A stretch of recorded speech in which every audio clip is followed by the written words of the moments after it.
안녕하십니까. 매일 아침 조간신문의 주요 기사를 딱딱 풀어서 해석해드리는 조간딱풀 6월 27일 월요일에 인사드립니다. 오늘 민주당 이재명 대표 그리고 민주당 자체가 운명의 날입니다. 오늘 오후 2시 30분에 국회 본회의가 열려서 이재명 대표 체포동의안 표결이 실시가 됩니다. 자, 중앙일보 3면 기사를 먼저 소개를 드리겠습니다. 이재명 체포안 운명의 날, 여론은 통과를 48%, 반대 39%. 자, 구속을 위한 체포동의안 통과가 돼야 된다는 여론이 이 반대한다는 여론보다 지금 9%포인트 정도 높게 나왔습니다. 넥스트 리서치가 MBN 매일경제신문 조사를 통해서 매일경제신문의 의뢰를 받아서 조사한 결과인데, 자, 국회의원들은 뭐 정치적 판단에 따라서 투표를 하겠죠. 그런데 민심은 이재명 대표가 구속이 돼야 된다고 보는 쪽이 구속되면 안 된다고 보는 그 여론보다는 좀 높게 나온 그런 결과가 지금 여론조사 결과 나왔습니다. 국회의원들도 민심을 대변을 해야 되기 때문에 이런 부분을 좀 반영을 해야 될 텐데 과연 어떻게 될지 잠시 좀 지켜볼 필요는 있습니다. 오늘 표결을 하는데 민주당은 부결의 총력전을 펼치고 있다. 그런데 비명계에서 무효표 10표 안팎 가능성, 그러니까 무효표라는 것은 이 본인의 의사를 간접적으로 표현을 하는 거죠. 그래서 그러니까 무효가 되도록 표를 던짐으로 해서 일단 이 여론의 그 체포동의안에 동의를 하는 그런 심정을 드러낸다는 이야기입니다. 그리고 반란표 많으면은 내부 갈등이 커질 듯, 그리고 여당에서는 방탄 말라, 정의당은 특검 폐지, 정의당 국회의원 6명은 뭐 사실상 당론으로 이 체포동의안에 동의를 하는 쪽으로 지금 방향을 정한 상태입니다. 넥스트 리서치 조사에 의하면은 응답자의 절반가량인 47.9%가 체포동의안을 통과시켜야 한다, 이렇게 답한 것으로 나타났습니다. 통과시키면 안 된다. 응답은 39.4%. 자, 오늘 그 하이라이트는 역시 이거죠. 한동훈 법무부 장관 오늘 무슨 발언을 할지. 자, 동아일보 보시면은 어느 정도 취재를 했습니다. 동아일보 정치면 기사입니다. 한동훈 국회에서 이재명 시장 때 이 팀장 불릴 만큼 실무 해박 강조할 듯. 자, 이 기사입니다. 국회에서 오늘 그 체포동의안 요청 이후 설명을 하는데 표결 전에 이재명이 시장 때 이재명 팀장 불릴 만큼 실무에 해박했다. 자, 이것은 지금 이재명 그 대표가 모든 것을 실무자들에게 막 돌리고 있죠. 책임을 돌리고 있는데 사실 이재명이 업무를 다 파악을 하고 있으면서 초과 이익 환수 조항을 폐지를 했고, 그래서 민간업자에게 엄청난 돈을 몰아주고 본인은 그 대가로 뭐 정치 작업, 선거 작업을 지원받았다. 자, 이 이야기입니다. 표결 전에 이재명 체포안 요청 이유를 설명을 하는데 한동훈 법무부 장관이, 특히 한동훈 장관은 이재명 대표의 구속영장 청구서에는 등장하지 않는 대장동 개발 사업 과정에서의 구체적인 관여 여부 등에 대해 설명할 것으로 알려졌다. 자, 동아일보 취재입니다. 그러니까 173쪽에 달하는 이 구속영장 청구서, 원래 구속영장 청구서를 좀 축약을 해서 그 한동훈 법무부 장관이 설명을 할 것이다. 저도 그렇게 말씀을 드렸는데 거기에 나오지 않은, 구속영장 청구서에 나오지 않은 뭔가를 한동훈 법무부 장관이 깐다는 이야기죠. 뭔가 새로운 걸 깐다. 이재명 팀장, 이 이야기가 나올 텐데, 돈봉투 부스럭거리는 소리. 그때 농내 체포동의 이유서를 설명할 때 그런 이야기를 했죠. 그런데 이번에는 이재명 팀장 실무에 해박했다. 그러면서 본인은 짐짓 아무것도 모르는 것처럼 실무자들에게 다 책임을 떠넘긴다. 이 이야기를 오늘 할 가능성이 높다는 이야기입니다. 한동훈 장관은 오늘 국회에서 이재명 대표 체포동의 청구 이유를 직접 밝히면서 구속이 필요한, 왜 구속을 해야 되느냐, 이것을 전 국민이 지켜보는 그 TV 생중계가 되기 때문에 전 국민이 지켜보는 가운데 그 이유를 설명을 하게 됩니다. 이재명 대표가 대장동 개발 사업의 공모지침서 작성, 서판교터널 개통, 임대주택 부지 부지를 축소해서 이 분양을 많이 하니까는 민간업자들이 그 엄청난 그 돈을 가져갔죠. 임대주택 부지 축소, 용적률 상향 제공 등을 단순히 보고받고 결제만 한 게 아니라 의사결정을 주도했다는 점을 강조할 것으로 지금 알려졌습니다. 모든 것은 이재명이 다 결정을 했다. 자, 이재명 대표는 성남에서 오랫동안 시민사회 운동을 했죠. 그래서 뭐 재개발, 성남이 워낙 이 재개발, 재건축이 활발하게 이루어졌기 때문에 그래서 시민사회 운동, 변호사 활동을 하면서 실무에 아주 해박하다. 그래서 본인은 지금 실무자들에게 막 떠넘기고 있지만은 이 모든 것은 이재명이 다 결정을 했다. 거기에 초점을 맞추면서 특히 이재명 대표가 성남시청 내에서 이 팀장, 시청 사람들이 시장을 이 팀장 이렇게까지 불렀다고 합니다. 왜 그러냐면 실무에 해박해서 관련 업무에 깊숙이 개입했다. 자, 그런 것을 이런 부분은 구속영장 청구서에 기재되지 않았는데 이것을 이재명의 이런 그 사실에 대해서 한동훈 법무부 장관이 오늘 국회 본회의에서 전 국민이 지켜보는 가운데 설명을 할 거라는 이야기입니다. 검찰은 최근에 유동규 씨로부터 이런 진술을 받았습니다. 이재명 대표는 성남시장 시절 별명이 이 팀장이었다. 이 팀장. 이 시장 취임 전부터 부동산 전문가였고 도시개발법이나 건축법에 해박해서 실무 책임자인 팀장보다 세부사항을 더 잘 알고 있었다. 그래서 이런 구도를 설계했다는 겁니다. 이 성남시가 가져오는 개발 이익은 딱 정해놓고 이 개발 초과 이익 한수제를 적용을 하지 않아서 민간업자들에게 엄청난 돈을 몰아주고 그 돈 중에 일부를 본인이 428억 이야기도 있죠. 그 부분을 본인의 몫으로 돌리는 그런 계획을 설계를 했다. 자, 이것이 오늘 한동훈 법무부 장관이 설명할 체포 동의안 제출 이유서의 핵심이다. 이렇게 지금 동아일보가 취재를 했습니다. 검찰은 성남시 공무원들을 상대로도 지금 유동규와 같은 취지의 진술을 확보했다. 이재명 대표는 성남시장 시절 별명이 이 팀장이었다. 시장 취임 전부터 부동산 전문가였고 도시개발법, 건축법 해박해서 실무 책임자인 팀장보다 더 내용을 잘 알고 있었다. 자, 오늘 서울신문 3면 기사는 이겁니다. 서울신문 3면. 이재명 체포, 부결돼도 방탄 후폭풍. 민생 쌍특검 출구 찾을 듯. 자, 오늘 표결 앞두고 전운이 고조되고 있는데 민주당이 압도적 부결 여론전의 총력을 펼치고 있습니다. 그리고 박정희, 전두환보다 더한 신독재다. 윤석열 정부가 이렇게 여론전을 펼치고 있는데 지금 일각에서는 이번에는 부결시켜주지만 민주당에서 이번에는 부결시켜주지만은 이 대표적으로 사퇴를 해야 된다. 그 이야기가 지금 계속 나오고 있죠. 이 서른 의원, 이낙연계의 서른 의원이나 친문의 전재수 의원이 계속 그런 이야기를 그때 의원총회에서 했는데 부결은 된다. 부결시켜주겠다. 그래서 그러니까 구속 안 되게 해주겠다. 대신 대표적으로 내려놔라. 자, 그런 요구를 하고 있기 때문에 오늘 부결이 되더라도 후폭풍은 불가피하다. 사퇴해라. 이런 이야기가 계속 나오겠죠. 특히 또 체포동의안이 들어올 수가 있습니다. 지금 나머지 수사들도 많기 때문에 그러면 체포동의안이 들어오기 전에 새로운 체포동의안이 들어오기 전에 오늘은 부결을 할 테니까 나중에 또 무슨 백현동이나 이런 것 때문에 또 들어오기 전에 대표적으로 사퇴해라. 이런 요구가 지금 본물처럼 터질 수가 있습니다. 그래서 이재명으로서는 오늘 국회 본회의에서 부결이 되더라도 그래도 안심할 수 있는 단계가 아니다. 내부에서 물밀처럼 계속 사퇴 요구가 들어올 것이다. 자, 그런 이야기입니다. 여당은 이재명 아닌 민주당 운명의 날이다. 이렇게 압박을 하고 있고 정의당은 6석을 가지고 있죠.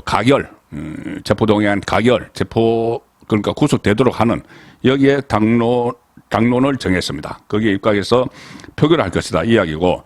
자, 이 체포동의안 부결이 오늘 이루어지면은 여권에서는 방탄 프레임, 이 공세가 본격화되겠죠.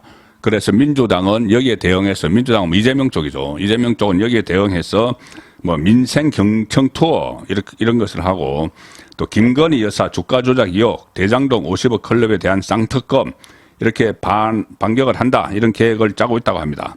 자, 시선 돌리기 전략이죠. 시선 돌리기를 위해서 이재명에 대한 책임론, 이런 것을 시선 돌리기를 해서 이재명 지도부가 무슨 뭐 이 김건희 특검, 이런 것을 또 다시 들고 놓을 거라는 이야기입니다. 계속, 이재명의 방탄을 위해서 전국을 혼돈 속으로 몰아가는 그런 상황을 지속시키겠다는 이야기죠. 자, 이재명은 검찰 리스크만 있는 것이 아닙니다. 지금부터 법원 리스크, 사법 리스크도 본격적으로 시작이 됐습니다. 재판 리스크죠. 자, 세계일보 사회면입니다. 세계일보 사회면 보시면 이재명, 김문기 몰랐다. 성남도시개발공사 개발 1처장, 극단적인 선택을 한 분이죠. 김문기 몰랐다. 이 거짓말을 했다. 그래서 그 허위사실 공표죄, 선거법상 허위사실 공표죄로 기소가 됐죠. 자, 다음 달 3일 첫 공판. 그래서 대장동 재판 전초전이 된다. 자, 이 선거법 그 위반 사건 재판이 시작이 됩니다. 3월 3일 첫 공판이 되는데 3월 달에만 3번 재판이 있습니다. 그리고 계속 검찰에 불려가야 되죠. 이재명 선거법 위반 법정 출석을 이번에는 해야 됩니다. 그 공판 준비 기일에는 출석을 안 해도 되지만 공판이 시작됐기 때문에 출석을 해야 되죠. 그리고 이 김문기 몰랐다 이것도 있고 국토부가 땅 용도 변경 요청 이런 발언도 허위사실 공표죄로 지금 기소가 되어 있습니다. 뭐냐면 백현동 그 옹벽 그 아파트 있죠. 그 백현동 그 6단계 그 토지 용도가 상향 조정되는데 그것을 뭐 국토부에서 요청을 해서 압력을 받아서 했다 이렇게 거짓말한 것 그것도 지금 재판에 회부가 되어 있습니다. 허위 입증 때는 이재명 진술 신빙성에 타격을 받게 될 텐데 앞으로 모든 진술에 대해서 그 신빙할 수 없다, 신뢰할 수 없다 그렇게 인식이 되는 거죠. 그래서 만약에 허위가 입증이 되면은 이 거짓말한 게 입증이 되면은 검찰의 향후 다른 재판에서도 검찰이 유리한 고지에 오를 수가 있다 이야기입니다. 쟁점 두 가지죠. 하나는 방송 인터뷰에서 김문기에 대해서 하위 직원이라 시장 재직 때는 몰랐다. 그렇게 이야기했는데 나중에 뭐 호주, 뉴질랜드 가서 골프 같이 치고 그런 사진들이 다 나왔죠. 그리고 또 하나는 국토교통부가 백현동 부지의 용도 변경을 요청했다. 그래서 할 수 없었다. 이것도 다 거짓말이다. 자, 그리고 이것이 유죄로 확정이 되면은 지금 그 이재명은 더 이상 정치를 할 수 없는 지경에 빠집니다. 국회의원직 박탈되고 또 대표직도 없어지고 5년 동안 선거에 출마할 수 없고 또 민주당은 엄청난 400억 이상의 돈을 그러니까 선거 때 썼던 국고에서 보조해준 그 돈을 다시 토해내야 되기 때문에 민주당은 재정 파탄에 이르는 그런 상황으로 갈 수가 있습니다. 한 가지 좀 궁금한 것이 있죠. 김문기 전 처장은 왜 극단적인 선택을 했을까? 수사 대상 핵심 인물도 아니었는데 그 이야기가 고전히 있었는데 검찰은 이렇게 보고 있습니다. 이 재판에서 아마 검찰이 이야기를 할 건데 김문기 전 처장이 이재명 대표와 민주당 정진상 전 당대표 정무조정실장 등의 범행 가담 사실을 숨기기 위해 증거인멸을 시도를 했다. 김문기 전 처장이 이재명과 정진상을 보호하기 위해서 증거인멸을 시도를 했다. 그래서 여러 가지 고민을 하고 검찰 수사가 다가오니까는 극단적인 선택을 했다. 이렇게 보는 겁니다. 김문기 전 처장이 그때 배수구 문건 사건이 있었죠. 배수구에서 대장동 관련 문건이 대량으로 발견된 그 고속도로 배수구에서 그 일이 있었는데 이 해당 문건들이 지난해 2월 고속도로변 배수구에서 발견됐는데 이 문건들이 2021년 9월 공사 사무실에서 이재명 대표의 결제 서명이 있는 이재명이 결제한 그 서명이 있는 문건과 이재명 대표 선거법 위반 재판 과정에서 정민용 변호사 등이 이재명 측에 전달했던 문건들 이런 것을 밖으로 다 빼내서 고속도로 배수구에 갖다 버렸다. 그 인물이 김문기 전 처장이다. 그래서 검찰이 그 수사를 하려고 했을 때 극단적 선택을 했다. 자, 이런 것이 지금 검찰이 가지고 있는 내용입니다. 그래서 재판에서 김문기가 그렇게 이재명을 위해서 정진상을 위해서 이렇게 증거인멸까지 막 시도를 하고 했는데 이재명은 선거 때 김문기는 모르는 사람이다. 이렇게 해버렸다는 거죠. 자, 그래서 그것이 그와 관련된 재판이 지금 시작이 되는 겁니다. 자, 민주당 오늘 그 표결 결과에 따라서 여러 가지 어쨌든 표결 결과 가결이 되든 부결이 되든 민주당은 최악의 상황으로 빠져듭니다. 가령 예를 들어서 민주당이 이 오늘 뭐 비명계가 어떻게든 이것을 그 가결을 시키게 되면은 비명계가 대폭 이탈을 해서 가결을 시키게 되면은 민주당은 거의 둘로 쪼개질 가능성이 높습니다. 뭐냐면은 친명계가 도대체 누가 이 찬성표를 던졌느냐. 그래서 배신자, 색출 작업을 벌이겠죠. 그러면은 이재명의 열성, 극성 지지층, 개딸들, 여기서도 막 사람들을 막 지명을 할 겁니다. 그러면은 민주당은 둘로 쪼개질 가능성이 높아지죠. 자, 부결이 된다. 부결이 되면은 제가 모두에 말씀드린 대로 또 비명계에서 이재명 당대표직 내려놔라. 우리가 부결시켜줬으니 빚 갚아라. 이렇게 되는 것이죠. 자, 그 가결되면은 배신자 색출, 이 부결되면은 빚쟁이, 비명계가 빚쟁이가 되는 거죠. 빚쟁이의 독촉. 자, 이런 상황으로 가게 됩니다. 오늘 표결 결과는 좀 지켜봐야 됩니다. 오늘 또 하나 그 조간에 나온 중요한 정치 뉴스는 그 국민의힘 지금 당대표 경선이죠. 지금 경선 상황은 김기현 후보가 가반을 얻을 수 있을지 1차 투표에서 그것이 가장 지금 핵심 상황으로 떠올랐는데 김기현 후보의 이 약점으로 지금 계속 거론되는 것이 울산 땅 투기 의혹입니다. 중앙일보 오면 보시면은 제목은 이겁니다. 김기현 울산 땅 경찰의 수사 의뢰. 자, 경찰의 수사 의뢰. 그러니까 안철수 쪽에서는 공수처에 맡기라 이렇게 또 공격을 하고 있는데 김기현 후보는 이것이 불법이 있었다면은 이 땅을 사고 하는 뭐 무슨 KTX 도로를 그쪽으로 연결시키고 하는 것에 불법이 있었다면은 즉시 정계를 떠나겠다 이렇게 선언을 했고, 그런데 만약에 불법이 없었으면은 허위 사실 유포에 대한 책임을 묻겠다. 안철수, 한교안, 그 천하람 후보를 겨냥을 해서 하는 말이죠. 그리고 또 다른 후보들의 움직임도 지금 중앙일보는 싣고 있습니다. 어제 그 정치권에 논란이 된 것 중에 하나가 정순신 국수본부장, 그 경찰청 국가수사본부장 자진 사퇴 이야기였죠. 자, 동아일보 동아일보 1면에 나온 기사입니다. 1면 나온 기사를 보시면은 5년 전에 알려진 학교폭력 정순신 아들 학폭도 못 걸러낸 인사검증이 부실하다는 이야기죠. 정순신 국수본부장 자진 사퇴를 했는데 아들 학폭이 보도가 됐었는데 5년 전에 보도가 됐었는데 검증을 통과했다. 근데 5년 전에 보도될 때 이 정순신 이름이 그 실명이 거론되지는 않았습니다. 뭐 검찰 간부 뭐 이렇게 나죠. 자, 그리고 대통령실에서는 후보자가 검증을 봉쇄해서 자녀 문제 검증에 미흡했다. 검증 한계 인정한다. 이렇게 이야기를 했습니다. 후보자가 검증을 봉쇄했다. 이게 무슨 이야기냐면은 제가 최근에 그 발간한 책이 있습니다. 이 대통령의 사람 쓰기라는 책인데 이 책에도 그 내용이 들어가 있습니다. 뭐냐면은 공직 예비 후보자에 대해서는 지금은 이제 법무부 인사검증단에서 하죠. 그전에는 그 청와대 공직기강 비서관실에서 있고, 공직 예비 후보자 사전 질문서라는 게 있습니다. 공직으로 발탁하려는 사람에게 사전 질문서 한 300개 문항의 질문서를 보냈는데 거기에 대해서 가령 뭐 과거에 뭐 탈세로 수사를 받은 적이 있습니까? 이런 질문들이 쫙 있습니다. 그러면 거기에서 예, 아니요, 아니면 추가로 확인하겠다. 이 세 가지 답변이 있는데 이 질문서 중에 사전 질문서 중에 이런 게 있습니다. 본인, 배우자 또는 직계 존비 속이 원고나 피고 등으로 관계된 민사 행정소송이 있습니까? 이렇게 물어보는 항목이 있습니다. 그러면 거기서 예, 아니요, 추가 확인 필요 이렇게 됐는데 예 하면은 어떤 내용인지 써야 됩니다. 그런데 정순신 그 내정자는 아니요에 체크를 했다는 거죠.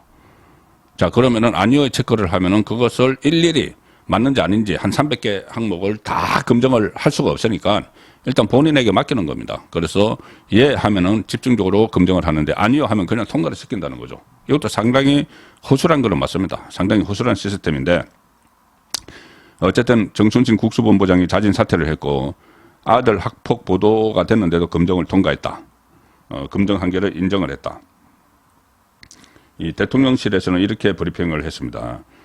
현재 공직자 검증은 공개된 정보, 합법적으로 접근 가능한 정보, 세평 조사를 통해 이루어지는데 자녀 관련 문제다 보니 미흡한 점이 있었다. 자, 이렇게 했고, 어쨌든 이 부분에 대해서는, 시스템을 재점검하는, 그런 일이 필요할 것 같습니다. 오늘 조간신문에서 사실 가장 눈길을 끈 그 기사는 조선일보 1면과 그 3면 기사입니다. 1면과 5면 기사입니다. 자, 조선일보 1면 기사를 보여드리면은, 역대 대통령 아들 4명이 모여, 우린 싸우지 말자. 의기투합했다. 우린 싸우지 말자. 박지만, 노재헌, 김현철, 김홍업 처음 함께 식사를 했다. 두 쪽난 정치판 단합 보여주자. 의기투합했다. 박정희 전 대통령 아들 박지만, 노태우 전 대통령 아들 노재헌, YS 차남 김현철, 그리고 김대중 전 대통령 차남 김홍업. 자, 이 4사람이 한자리에 처음으로 모여서 극단적 정치 갈등, 정치 대립이 너무 심한 상황인데 대통령 2세들만이라도 단합한 모습을 보여주는 게 좋지 않겠느냐, 이런 이야기를 나눴다고 합니다. 이 4사람의 아버지들은 한국 현대사에서 인연과 악연으로 얽혀있다. 자, 조선일보 기사입니다. YS DJ는 박정희 전 대통령 시절 가택 연금을 겪었고, 김영삼, 김대중 전 대통령은 민주화 동지였지만은 대선에서 치열하게 경쟁을 했고, 김영삼 전 대통령은 쿠데타, 강주 민주화 운동 유혈 진압과 관련해 전두환, 노태우 전 대통령을 사법 처리했다. 전직 대통령인 아버지의 고초는 아들의 삶을 개척에도 적지 않은 영향을 미쳤다. 자, 이런 그 기사가 오늘 조선일보에서 단독으로 보도가 됐습니다. 2월 27일 보내드린 조간 덕풀이었습니다.